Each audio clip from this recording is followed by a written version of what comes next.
This video is kindly sponsored by Parblo. More on that later.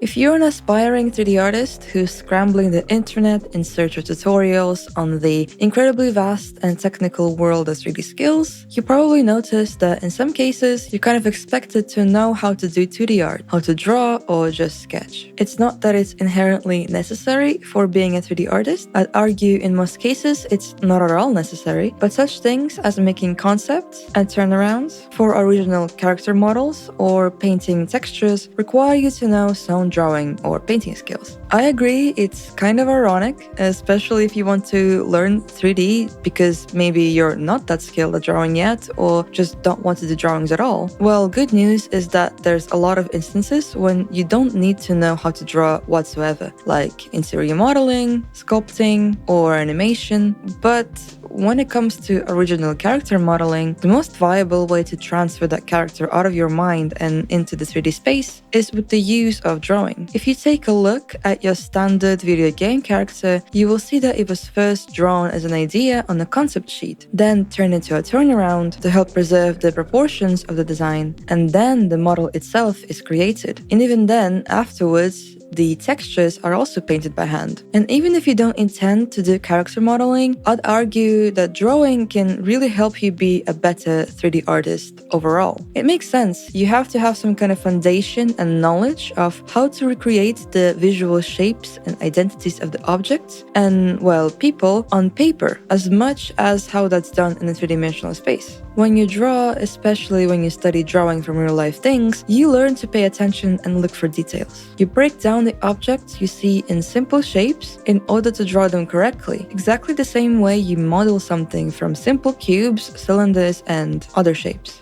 You understand lighting and shading better and find ways to implement them more naturally or artistically in your 3D scenes. Basically, it's the observational skills you get from learning how to draw that can be very insightful and useful for a 3D artist. I, myself, am a previously strictly 2D illustrator with more than a decade of experience in digital painting, and I transitioned into doing mainly 3D art only last year. And I would definitely recommend learning some basic drawing rules to any 3D artist, beginner or not. So if you're in need of some tips on how to better incorporate drawing in your 3D art, like if you want to make your own characters or paint your own textures, I'm going to try and give you some tips that could really help you out. These are for a variety of skill levels, some for beginners, some for artists that illustrated a lot in the past but are moving into the 3D space for the first time like myself, and some things are transferable to even just drawing overall, really. A couple of quick disclaimers before I begin. I use Procreate to draw turnarounds, Photoshop for texturing, and both for sketching up concept art. I don't know why I do them on separate programs, it just feels right. But these tips should be applicable to any and all drawing programs. I'm also not a professional, and most of those tips are things that I taught myself from years of experimentation, and doing this for the love of the game. As usual, this is intended to be fairly informal, and more like me sharing some useful tips that I figured out for myself with you, rather than me professionally teaching you how to properly draw. But if you're looking for resources to help you learn drawing theory and basics outside of 3D modeling, I recommend checking out some of these YouTubers that I personally really enjoy.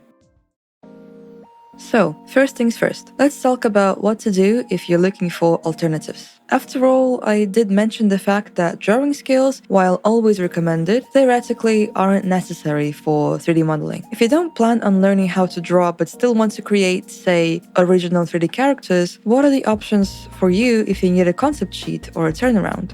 Well, you could always commission an artist to create a concept sheet and the turnaround for you, if you have a budget, of course. Commissioning a fellow artist is always a great option for any project, really, as not only you're getting a bespoke personalized design for your model, you're also both supporting each other in your endeavors by helping fill out your portfolios and gain experience in either your craft or client work in general. It doesn't have to be an expensive commission either. Depending on the artist's fees, you'll be able to find affordable options on their personal social media profiles or portfolio websites. Also, it just feels very great to support small artists and get something in return. Really like an indie artist you follow on Instagram who's just starting out? Send them a DM and see if they'll be up for experimenting and making a turnaround for you. Have a smaller VTuber streamer you watch all the time? If they made their own model, they'll most likely know how to make a turnaround as well, or know someone else who can do it for you. You can go scroll on VGen, the options are endless. get some references ready, a mood board, and a written description, and go ahead. But let's say you don't have a budget. What are your options then? You could look at learning sculpting as your primary modeling technique. In my eyes, sculpting in 3D is a bit different than working from a drawn character sheet, as you're molding the mesh from objects and kind of conjoining them together, editing them as you go along, rather than overlapping it over a turnaround, if that makes sense. I barely use sculpting tools in my workflow, so maybe I genuinely don't know anything about this, but watch some sculpting time lapses and you'll see that if there's any drawing used, it's usually for side reference. So maybe this could work for you. You could also use yourself as a reference turnaround sheet if you're happy with doing more realistic models. Or you can find some existing reference sheets, use them for practice and fan-made works. Always make sure that the original artist is okay with that first though. And then after honing your skills, you might be able to create characters without needing to draw whatsoever. There are also free character sheet bases out there if you just need help with proportions and anatomy and are fine with freehanding the head, the clothes, and the such. When it comes to texturing, it really depends on what style of model you're after. You don't have to paint them by hand all the time, and if you don't plan to, you could instead, for example, overlay photographs you take or free stock images over a model. A good example of this would be a pretty recent and popular trend in indie horror games that are evoking the VHS retro style. Think Puppet Combo, Feast of Fathom, and all the other games inspired by these. There are so many. Or one of the visual predecessors in this case. Siren, a classic survival horror game that uses real faces of the actors playing the characters for the textures. From the top of my head, Tony Hawk Pro Skater games also kind of did this in the past, among many others, of course. This definitely adds a bit of uncanny valley feeling if you're into that, but beyond this, it's also just a very cool and experimental way of using anything you got to create something new. You could also just use solid colors for your model instead of using textures at all. Use materials as your color palette and assign them to objects, faces, and loop cuts to create an illusion of a texture. Or use vertex colors. This is a built-in technique you can learn to put gradients on your object's mesh in Blender. You could also try out gradient texturing method, a similar technique but a bit more performance boosting and memory saving, I think. Basically, if you can draw and want to create character models, your options are still pretty much endless. Just experiment, play around with different resources, and collaborate with other artists, if you have the opportunity and desire to do so.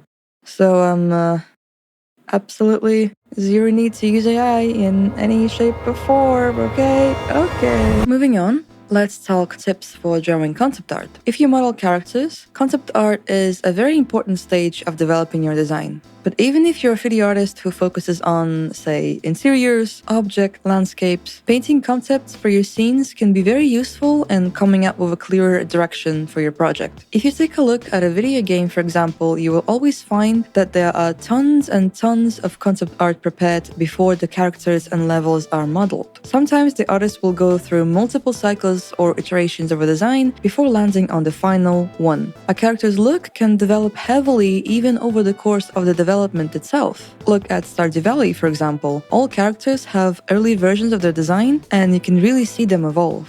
So, what should you pay most of your attention to when making concept art? Before you even start, I'd recommend putting some attention into mood boarding first. I kind of covered this in a previous video of mine, but mood boarding can literally be done with something as simple as a Pinterest board. I personally have loads of those for my models and future project ideas. Zooming out and catching repeating patterns of general ideas, colors, and symbols can inspire a design of your own, or help you solidify a mix of idea scraps into one coherent form. After this, I'd say focus on experimenting with form, shapes, color palettes, costumes if you're doing character work, and different angles and lighting if you do landscapes. Form and shape is something that I think is pretty important in character design. I bet we've all seen those reference sheets floating around that use like different shapes to make characters out of. And it makes sense that they're so noteworthy. Being able to design a character that's recognizable from far away or from just a silhouette is effective. And it translates to 3D work as well.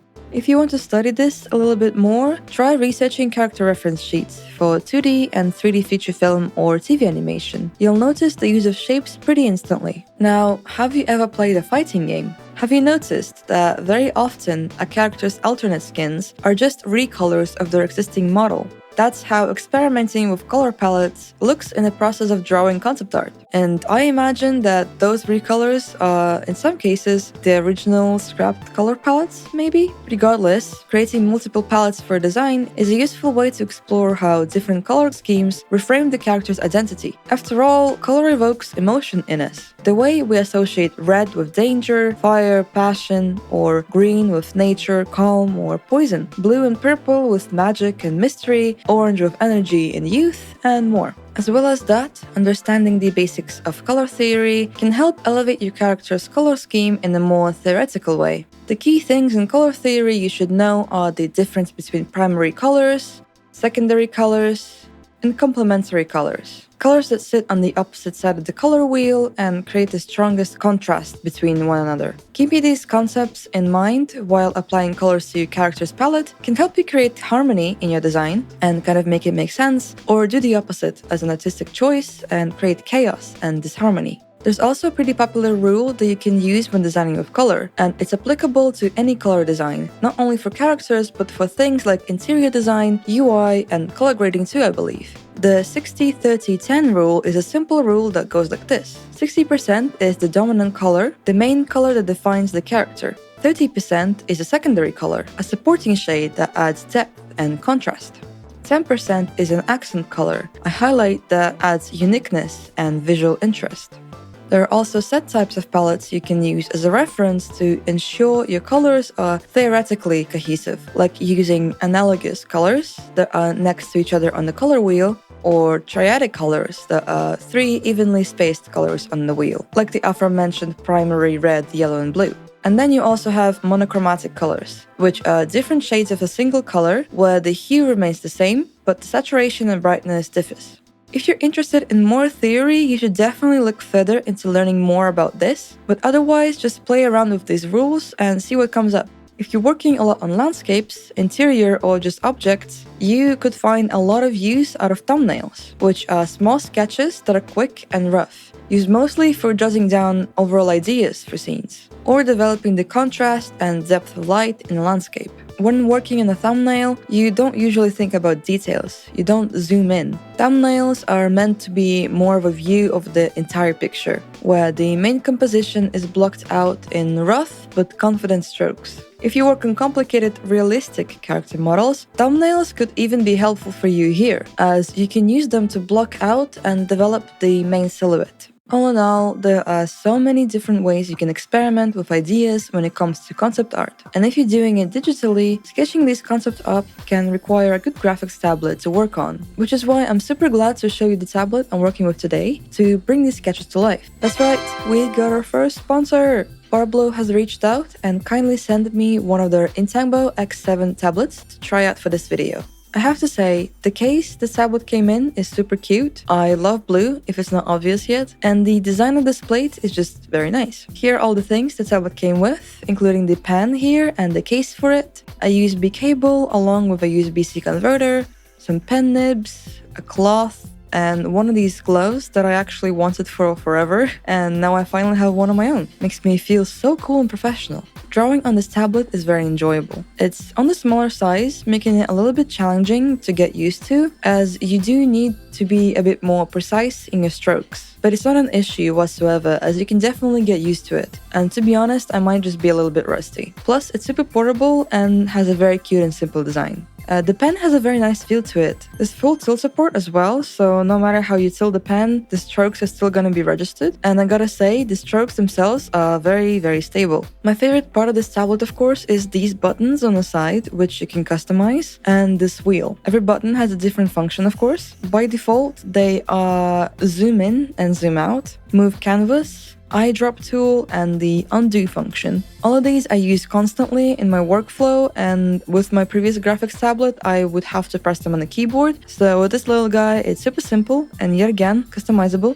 so you can map them whichever way you really want. It streamlines my workflow very well. This tablet supports Windows PCs, Mac devices, Android phones and tablets, and Chromebook devices. So basically anything besides Linux and iPads and iPhones. As well as that, it supports most drawing programs, including Photoshop, Sai, Illustrator, Clip Studio Paint, Krita, and it supports playing audio games as well. If you know, you know.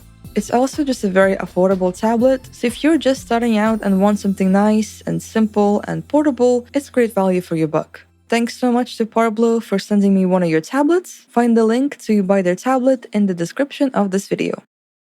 Let's talk about one more thing before moving on to textures. Turnaround. A turnaround sheet is a drawing that showcases a character design from different angles. For 3D models, most often you will see a front view and a side view, sometimes a back view as well. But for traditional animation, you can find a bunch of full 360-degree turnarounds of a character. Turnarounds are a vital tool for modelers and animators alike. Modeling a character from a turnaround will help you preserve all the proportions, details, and shapes of the design, as instead of eyeballing everything, you're shaping your 3D objects precisely the way the character is drawn initially. For traditional animators, turnarounds are a huge help to stay on model when drawing these characters in various scenes, poses, and expressions. When it comes to making turnarounds, most important things that spring to mind are, of course, anatomy and stylization. Anatomy is pretty self-explanatory when it comes to drawing anything human or anthropomorphic. It helps the human eye make sense of the figure we're observing, as we naturally gravitate towards what looks more believable. A good understanding of anatomy always helps us differentiate an amateur drawing from a more professional one. Case in point, my old drawings from a decade ago and my most recent ones.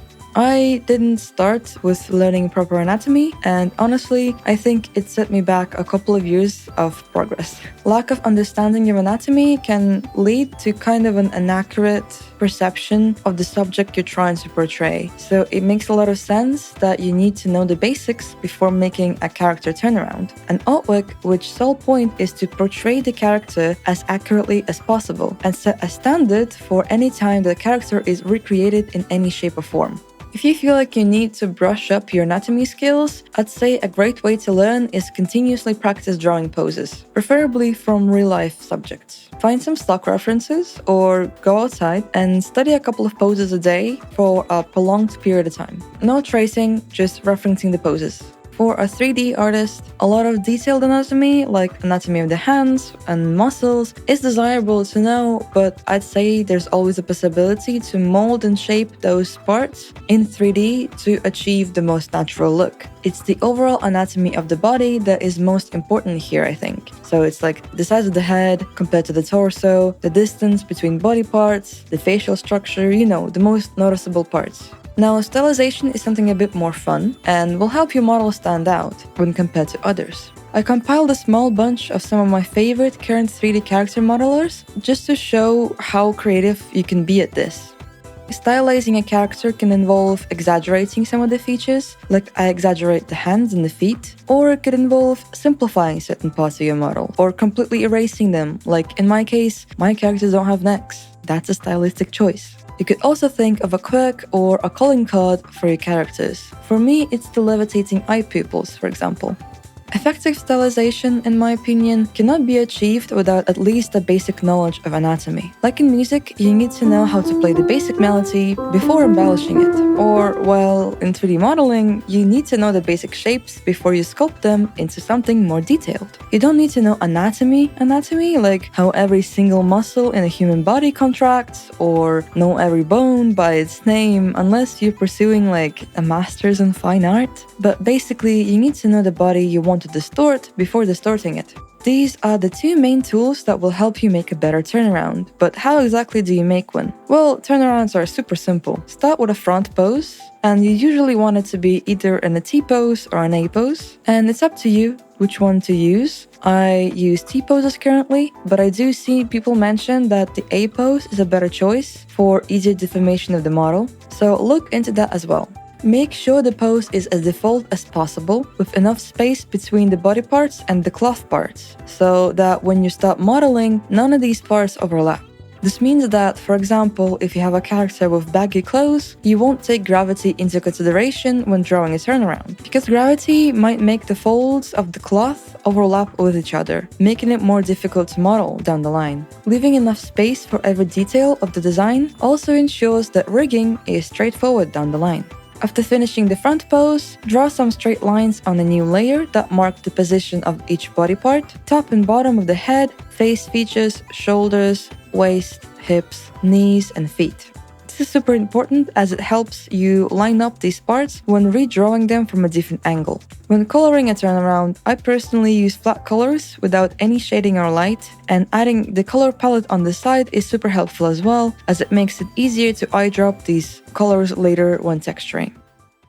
Textures can really bring your character to life and add more context to their identity, so it's a very important part of the workflow. I'll also say that from the point of view of a low-poly 3D artist, a texture does a lot of the heavy lifting in bringing a model to life, as you don't really have a lot of topology to work with. The poly count isn't high enough to carve out all the details in the face, the clothes, the accessories, so you use the texture instead of portraying these details. I can't really tell you the one-fits-all texturing technique, and at the end of the day, it will really depend on your own individual drawing and coloring style. Personally, I think of myself as a digital painter, meaning that I don't deal with line art, cell shading, or hard shadows and lights, so I could describe my textures as a bit more soft, smudgy, and rendered out. If you're looking for tips on how to paint and render better, these couple of channels are my favorite for those kinds of tutorials, so check them out. And if you're interested in learning more about my overall process of unwrapping and texturing, you can check out my 3D character tutorial series. I can shine light on some more specific texturing tips though. I'd really recommend thinking about the following things: color contrast, outlines, fake or baked lighting, and overlays. Color contrast is something that can help you a lot in distinguishing all the elements of your texture, like differentiating the skin from the hair or the elements of the outfit from each other. Contrast is useful when working with a model that the audience looks at from afar.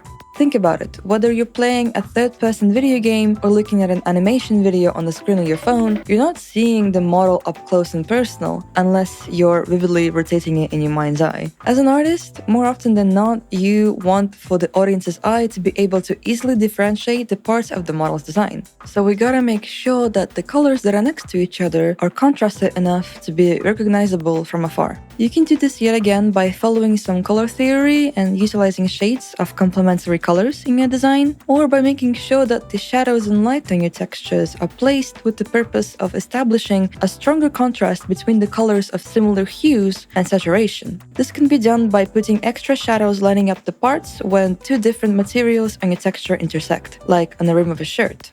If you want to learn a bit more about color contrast, I'd honestly recommend looking into some web design stuff.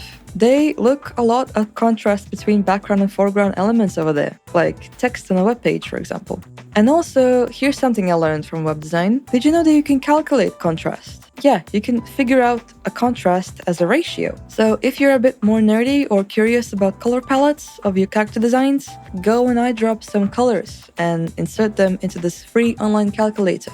Outlines are also great for isolating certain elements of your design and putting them more on the foreground, making them more noticeable. The major details I usually outline are folds on clothes, for example, which is really how you would do it on a normal illustration anyway, highlighting them and adding a soft gloss. For minor details, I always outline shoelaces on my textures. Or if there's a bow or something similar on a skirt, I'll outline it with a shadow.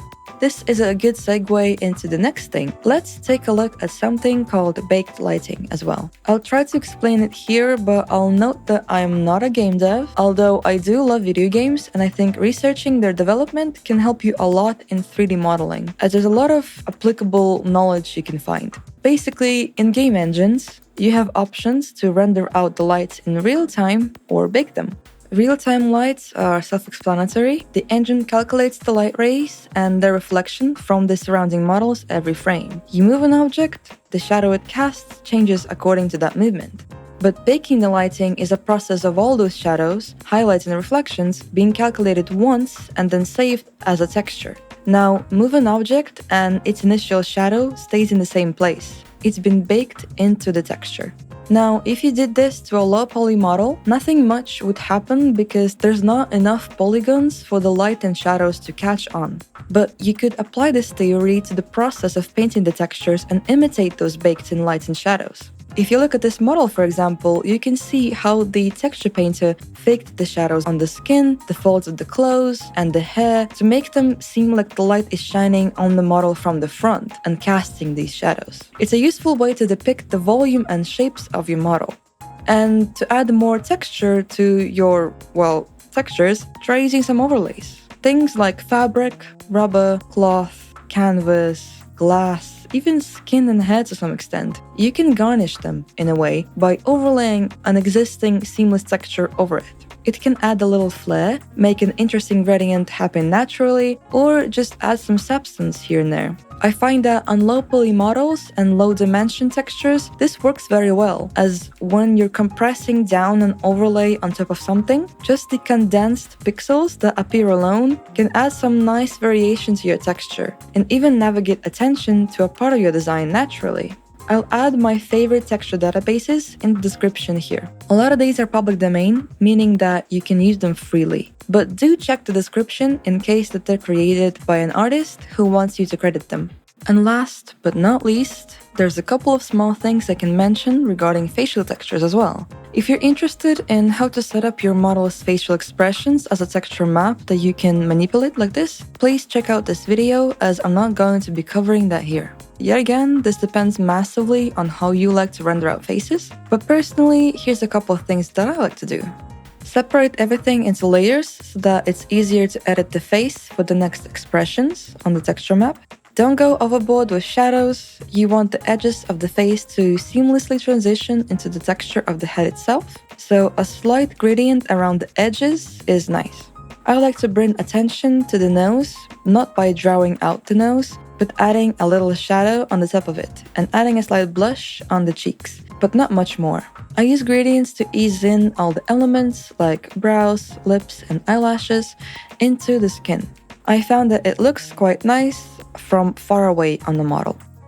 Again, if you're interested and want to know more about how I create, rig, and texture my models, feel free to check out my tutorial series here, where I walk you through all the steps of creating a low poly-ish character way more in depth.